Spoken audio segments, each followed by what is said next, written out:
میں نے دیکھا کہ جب ہمارا نکاح تھا تو اس سے پہلے کی ملاقاتیں کیسے ہوتی رہیں، کہاں ہوتی رہیں، ان ملاقاتوں میں کیا ہوتا رہا، وہ جو چیزیں تھیں جو آج اس گواہ نے، جو آج اس گھر کے بھیدی نے جو ہے وہ بیان کی ہیں کورٹ کے سامنے،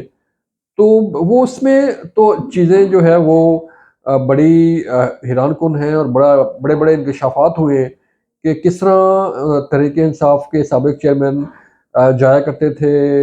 کس طرح کمرے میں بند ملاقاتیں ہوا کرتے تھیں، اور ان ملاقاتوں کا احوال جب اس نے کورٹ کے سامنے بتایا تو وہاں پہ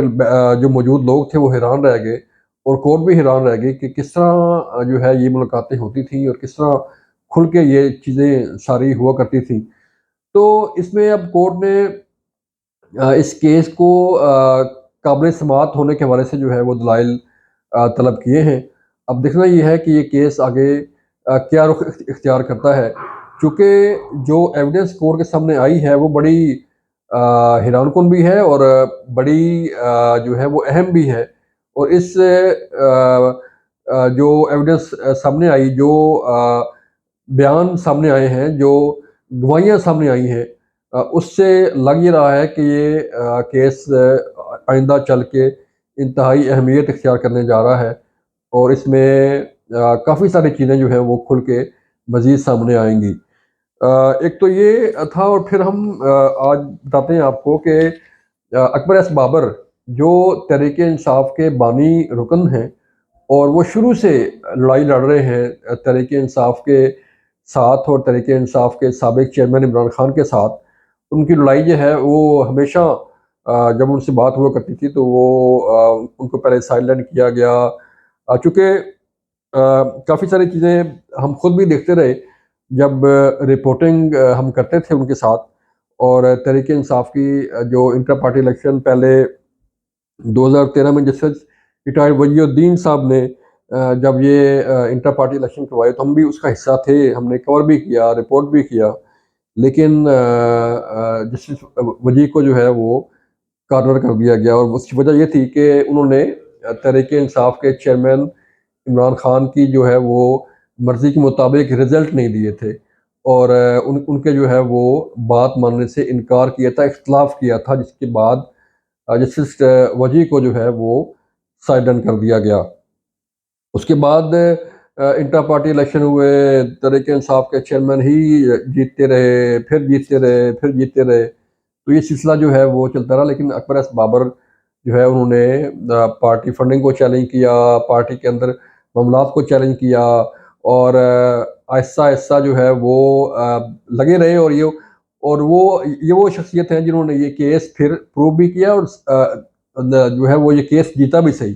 اسی کیس کی بنیاد پر جو ہے وہ تحریک انصاف کے چیئرمین، سابق چیئرمین کے خلاف فیصلہ بھی ہوا، اور اب جبکہ تحریک انصاف کے سابق چیئرمین، جب ہم پہلے میں نے کئی اپنے اس ویڈیوز میں اگر آپ دیکھتے ہوں گے تو اس میں نے یہ کہا تھا کہ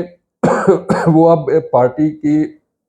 صدارت کے اہل نہیں رہے، کیونکہ ان کے خلاف فیصلہ آ چکا ہے، اور وہ سزا یافتہ ہیں، اور کوئی سزا یافتہ شخص جو ہے وہ پارٹی کو ہیڈ نہیں کر سکتا، تو اس لیے انہوں نے ایک وکیل کو، گور خان صاحب کو جو ہے جو کھڑا کیا، اور انہیں پارٹی چیئرمین جو ہے منتخب کروایا۔ یہ وہی گور خان صاحب ہیں جو پہلے زرداری صاحب کے ساتھ تھے، پیپلز پارٹی کے ساتھ تھے، ان کا قائد جو ہے وہ زرداری، آصف علی زرداری صاحب تھے، اور پھر بعد میں جو ہے انہوں نے پارٹی چینج کی، ان کے پہلے وکیل رہے، اور پھر جو ہے وہ تحریک انصاف میں شامل ہوئے حالات کے مطابق، تو اب جو ہے وہ پارٹی کے چیئرمین ہیں، اور یہ آج جب یہ چیلنج ہوا ہے تو لگ یہ رہا ہے، جو حقائق سامنے آئے ہیں، اور الیکشن کمیشن نے ریکارڈ طلب کیا ہے، تو ریکارڈ تو ہے کوئی نہیں، ریکارڈ تو تب ہو کہ کوئی الیکٹرول کالج ہو، یا کسی نے کوئی ووٹ کیا ہو، یا کوئی انٹر پارٹی الیکشن کے لیے کوئی بورڈ تشکیل دیا گیا ہو، یا کوئی ایسی کوئی چیزیں سامنے ہو، تو ایسی کوئی چیز تو سامنے ہے نہیں، تو حالات جس طرف جا رہے ہیں وہ یہی ہے کہ یہ انٹرا پارٹی الیکشن جو ہے وہ شاید کالعدم قرار دے دیے جائیں، اور اگر یہ انٹرا پارٹی الیکشن کالعدم قرار دیے جاتے ہیں تو پھر تحریک انصاف جو ہے وہ اس الیکشن کا حصہ شاید جو ہے وہ نہ بن سکے، کیونکہ یہ 15 دن بڑے اہم ہیں۔ 15 دسمبر سے پہلے پہلے جو ہے الیکشن کمیشن نے الیکشن کا شیڈول اناؤنس کرنا ہے اور درخواستیں طلب کرنی ہے امیدواروں سے، اور پھر یہ اسکروٹنی کا عمل ہوگا، پھر اعتراضات ہوں گے اور پھر فائنل لسٹیں لگیں گی۔ تو 8 فروری سے پہلے پہلے یہ سارا پروسیس مکمل ہونا ہے، تو 8 فروری پولنگ ڈے ہے۔ تو 14 دسمبر جو ہے وہ تاریخ بنتی ہے کہ الیکشن کا شیڈول جو ہے اس دن اناؤنس ہو سکتا ہے۔ تو اس سے پہلے پہلے یہ ساری چیزیں طے ہونی ہیں، اس سے پہلے ہی یہ انٹر پارٹی الیکشن بھی، اس کا فیصلہ بھی آئے گا، اور باقی معاملات بھی جو ہے وہ الیکشن کمیشن نے فائنل کرنے ہیں۔ تو دیکھنا یہ ہے کہ انٹر پارٹی الیکشن جو ہے وہ برقرار رہتے ہیں یا نہیں رہتے،